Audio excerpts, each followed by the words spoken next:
দিনকাল যা পড়েছে, সত্যি কথা এখন আর বাইরের থেকে কোনো খাবার কিনে এনে বাড়ির মানুষের খাওয়াতে বা নিজে খেতেও ভয় করে। মাঝে সাথে তো বাইরের খাবার আনতেই হয় বা খেতেই হয়, কিন্তু ম্যাক্সিমাম সময় চেষ্টা করি বাড়িতেই টেস্টি টেস্টি খাবার তৈরি করে দিতে। একদম রেস্তোরাঁর মতো চিকেন চাপ তৈরি করব, একদম বাড়িতে থাকা কিছু জিনিস দিয়েই তৈরি করছি। তার আগে সবার প্রথম চাপ মশলা তৈরি করব, চাইলে বিরিয়ানি মশলা কিনে নিতে পারেন। একটা ফ্রাইং প্যানের মধ্যে একটা দারচিনির টুকরো, 4টে লবঙ্গ, 4টে ছোটো এলাচ, 3 থেকে 4টে জয়িত্রীর টুকরো আর একটা ছোট্ট জায়ফল টুকরো, হাফ চা চামচ গোটা জিরে আর অল্প একটুখানি শাহমরিচ। এর মধ্যে একটা তেজপাতা দিলাম আর অল্প একটু নুন দিলাম। এর মধ্যে কিন্তু আরও অনেক কিছু দেওয়া যায়, যেমন শুকনো গোলাপের পাপড়ি, কাবাব চিনি, যেগুলো একদম ইজিলি অ্যাভেলেবেল, আমি সেগুলো দিয়েই দেখালাম। শুকনো খোলায় 30 সেকেন্ড মতো নাড়াচাড়া করে নিয়ে গুঁড়ো করে নেব। তৈরি হয়ে গেল চাপ মশলা। এর বদলে দোকানে পাওয়া বিরিয়ানির মশলা ব্যবহার করতে পারেন, তবে বাড়িতে চাপ মশলা তৈরি করে যদি চিকেন চাপ তৈরি করেন, এর স্বাদ কিন্তু মুখে লেগে থাকবে। এখানে আমি 6টা লেগ পিস নিয়েছি, মোটামুটি 850 গ্রাম মতো চিকেন আছে। ভালো মতো ধুয়ে প্রত্যেকটা চিকেনের দুটো সাইডেই 2 থেকে 3টে কাট লাগিয়ে নেব। এতে অনেক সুন্দর মশলা যায় ভেতরে, চিকেনের ভেতর, আর সুসিদ্ধও তাড়াতাড়ি হয়। অন্তত কিন্তু আমাদের চাপের জন্য যে চিকেনটা 6 থেকে 7 ঘন্টা ম্যারিনেট করে রাখতে হবে। বাড়িতে তো অনেক রকমভাবেই তৈরি করেন, আজকে না হয় একবার আমার পদ্ধতিতে তৈরি করে দেখুন। মিক্সির জারে 6 থেকে 7টা কাজু বাদাম, 1 টেবিল চামচ চার মগজ, 1 টেবিল চামচ পোস্ত নিচ্ছি। আমি ভেজাইনি, প্রথমে শুকনো গুঁড়ো করে নেব। যদি ভিজিয়ে রাখেন সেক্ষেত্রে ভেজানোটা মিক্সির জারের মধ্যে নিয়ে নেবেন। শুকনো দেখুন মিহি করে গুঁড়ো করে নিয়েছি প্রথমে, তাহলে না গুঁড়োটা করতে সুবিধা হয়। এর মধ্যে এক টুকরো আদা দিচ্ছি, 1 ইঞ্চি আদা ছোটো ছোটো টুকরো করা দিচ্ছি। কতগুলো রসুনের কোয়া দিচ্ছি, এখানে 10 থেকে 11টা রসুনের কোয়া হবে, রসুনটা একটু বেশি দিচ্ছি। দুটো পেঁয়াজ টুকরো করে রেখেছি, সেটা দিচ্ছি। কাঁচা লঙ্কা দুটো দিচ্ছি, চিকেন চাপে খুব বেশি ঝাল খাই না আমরা, আর হয়ও না, তাই দুটো দিচ্ছি। লঙ্কাটা নিয়ে যাতে স্বাদ অনুযায়ী একটু বাড়িয়ে দিতে পারেন। 150 গ্রাম পরিমাণে টক দই দিচ্ছি, এটা ওই প্যাকেটের টক দইগুলো দিচ্ছি। এবারে ভালো মতো সমস্ত কিছুকে পেস্ট করে নিয়ে মশলাটায় চিকেনের মধ্যে দিয়ে দিচ্ছি। আর এই যে বাটিতে যে মশলাটা লেগে আছে, অল্প একটুখানি জল দিয়ে সেটাও কিন্তু দিলাম। এর মধ্যে দিয়ে দেবো পরিমাণ মতো নুন, চিকেন চাপটা যখন রান্না হবে সেই আন্দাজেই সম্পূর্ণ নুনটা এখানে দিচ্ছি। তার সাথে দিয়ে দেবো হাফ চা চামচ জিরের গুঁড়ো। চিকেন চাপের যে মশলাটা তৈরি করলাম সেই চাপ মশলা দেবো এখানে 1.5 চা চামচ পরিমাণে। হাফ চা চামচ হলুদের গুঁড়ো আর হাফ চা চামচ কাশ্মীরি লাল লঙ্কার গুঁড়ো। যদি মনে করেন চাপটা বেশ ডার্ক কালারের করবেন, লালচে করবেন, সেক্ষেত্রে আরেকটু কাশ্মীরি লাল লঙ্কা হলুদ দিতে পারেন। আমি একটু হালকা কালার রাখবো তাই অল্প করে দিলাম। 1 চা চামচ কেওড়ার জল, 1 চা চামচ দিচ্ছি এখানে গোলাপ জল, 1 চা চামচ দেবো ঘি।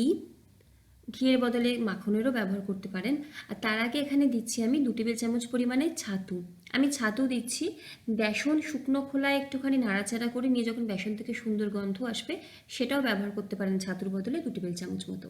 তো এখানে ঘি দিলাম 1 চা চামচ, আর এখানে সাদা তেল দেবো আমি 1 চা চামচ পরিমাণে। সমস্ত কিছু দিয়ে ভালো মতো কিন্তু চিকেনের সাথে মাখিয়ে নিতে হবে, যেন কোনো অংশই বাদ না যায়। ভালো মতো যেন সমস্ত মশলা একত্র হয়ে মিশে যায়, সেটার খেয়াল রাখতে হবে। ম্যারিনেট করে কিন্তু আমি 7 ঘন্টা রেখে দেবো। যদি বিকেলে রান্না করি তাহলে আমি সকালে ম্যারিনেট করেছি, আমি যেহেতু বিকেলে রান্না করেছি। যদি সকালে করেন সেক্ষেত্রে রাতে ম্যারিনেট করে রাখতে হবে। সব কিছুকে ভালো মতো মেখে নিয়েছি, ঢাকা দিয়ে রেখে দিচ্ছি। আমি এখানে ম্যারিনেট করেছি তখন 9টা বাজে হবে, আর সন্ধ্যে 7টা নাগাদ কিন্তু রান্নাটা বসিয়েছি। চিকেন চাপ যতক্ষণ ম্যারিনেট করা থাকবে রান্নার স্বাদ তত ভালো হয়, রান্নাটাও তাড়াতাড়ি হয়। এখানে রান্না করার আগে 1 টেবিল চামচ উষ্ণ দুধে 1 চিমটি পরিমাণে কেশর ভিজিয়ে রেখেছি, এটা অপশনাল, থাকলে দিয়ে দেবেন। কড়াইতে এখানে বেশ কিছুটা সাদা তেল আর ঘি গরম করে নিয়েছি। 2.5 টেবিল চামচ মতো সাদা তেল আর ঘি মিশিয়ে নিয়েছি। চাপ তো করছি, স্পেশালভাবে করছি, একটু তেল কিন্তু বেশি পড়বে। ভালো মতো তেলটাকে গরম করে নিয়ে চাপের মশলাটা এখন আমি দিচ্ছি না, যেটা ম্যারিনেশন আর কি, সেটা দিচ্ছি না। চিকেনের টুকরোগুলো হাই ফ্লেমে উল্টিয়ে পাল্টিয়ে প্রথমে মিনিট 2 মতো ভেজে নেব। যখন দুদিক থেকে বেশ সুন্দর একটা লালচে লালচে মতো কালার আসবে, তখন কিন্তু গ্যাসের ফ্লেমটাকে লোতে করবো। প্রথমে লো করে দিলে চিকেন থেকে জল ছেড়ে যাবে, চিকেনটাকে কিন্তু যে ফ্রাইটা করছে হালকা করে সেটা করা যাবে না। দেখুন সুন্দর একটা দুটো সাইডে কালার চলে এসেছে। এবারে আমি চিকেনের যে মশলাটা ম্যারিনেশনটা ছিল সেটা দিয়ে দিচ্ছি। ভালো মতো মশলাটাকে চিকেনের সাথে ভালো মিশিয়ে নিচ্ছি। বাদাম যেহেতু আছে তো সঙ্গে সঙ্গে কিন্তু ভালো মতো নাড়াচাড়া করে দিতে হবে। দই আছে, দই না হলে ফেটে যায়। তো মশলা বাটিতে যে মশলাটুকু লেগেছিল সেখানে অল্প একটু জল দিয়ে সেই মশলাটাও দিচ্ছি, এর থেকে বেশি কিন্তু আর জল চাপে পড়বে না। সব কিছুকে মিশিয়ে দিয়েছি।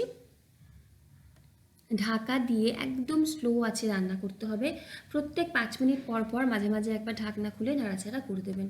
প্রায় 15 মিনিট ধরে কিন্তু আমি এই রান্নাটা করেছি। চিকেন অর্ধেকের বেশি সেদ্ধ হয়ে গেছে।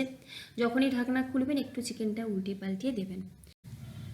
চিকেনটা যখন ম্যারিনেট করেছিলাম তখনও চাপ মশলা দিয়েছিলাম, এবার একটু শেষের দিকেও কিন্তু দিতে হবে। হাফ চা চামচ পরিমাণে দিচ্ছি, এটা 1/4 চা চামচ নিয়েছি, তাই জন্য কিন্তু দুবারে দিলাম। চাপ মশলাটা দিয়ে ভালো মতো সমস্ত কিছুর সাথে মিশিয়ে নিয়ে আবারও স্লো আছে ঢাকা দিয়ে রেখে দেবো প্রায় 7 থেকে 10 মিনিট মতো। অবশ্যই ঢাকনা খুলে নাড়াচাড়া করবেন। যদি আপনাদের প্রয়োজন হয় গরম জলের ব্যবহার করবেন, আমার কিন্তু কোনো গরম জল লাগেনি। চিকেন থেকে জল ছাড়বে, চিকেন এমনিতেই কিন্তু সেদ্ধ হয়ে যাবে। একদম স্লো ফ্লেমে করা তো গরম জলের প্রয়োজন হয় না। এই সময় দিয়ে দেবো আমাদের এই কেশর ভেজানো দুধটা। গ্যাসের ফ্লেমটাকে কিন্তু আমি লোতেই রেখে পুরো রান্নাটা করেছি। যত স্লো আছে রান্না হবে চাপ তত ভালোই তৈরি হবে। সাইড দিয়ে একটু নাড়াচাড়া করে দিলাম সব কিছুকে। চাপ আমাদের একদম রেডি। চিকেন ভালো মতো সেদ্ধ হয়ে গেছে। 1 চিমটি চিনি দিচ্ছি, এটা অপশনাল, ইচ্ছা হলে দেবেন নাহলে দেবেন না। আর দিচ্ছি 2 থেকে 3 ড্রপ মিঠা আতর, একদম লাস্টের দিকে মিঠা আতরটা ব্যবহার করবেন। আর নামানোর আগে যেটা দিতেই হবে সেটা হচ্ছে ঘি। আমি একটু অল্পের দিকেই দিলাম, হাফ চা চামচ দিলাম ঘি। আপনারা কিন্তু আর একটু বেশি ঘি দিতে পারেন। তো সমস্ত কিছুকে জাস্ট আর একবার হালকা হাতে মিক্স করে দেব। চাপটা চিকেনটা দেখেই বুঝতে পারছেন যে একদম ডান। গ্যাসের ফ্লেম বন্ধ করে দিয়ে 10 থেকে 15 মিনিট এভাবে একটু রেখে দেব। তারপরে কিন্তু সার্ভ করব আমাদের চিকেন চাপ। আমার পদ্ধতিতে একবার বানিয়ে দেখুন, ভালো হলে জানান, খারাপ হলেও জানান। ভিডিও ভালো লাগলে লাইক, কমেন্ট, শেয়ার, সাবস্ক্রাইব করে পাশে থাকুন। আমি প্লেন আটার একটা পরোটা করে নিয়েছিলাম, তার সাথে চাপ, আর তার সাথে ছিল পেঁয়াজের স্যালাড। দেখুন একদম সফট টেন্ডার চিকেনটা। আজকের ভিডিওটা এই অবধি, দেখা হচ্ছে পরের ভিডিওতে। সকলে ভালো থাকুন, সুস্থ থাকুন, হাসি খুশি থাকুন। ধন্যবাদ।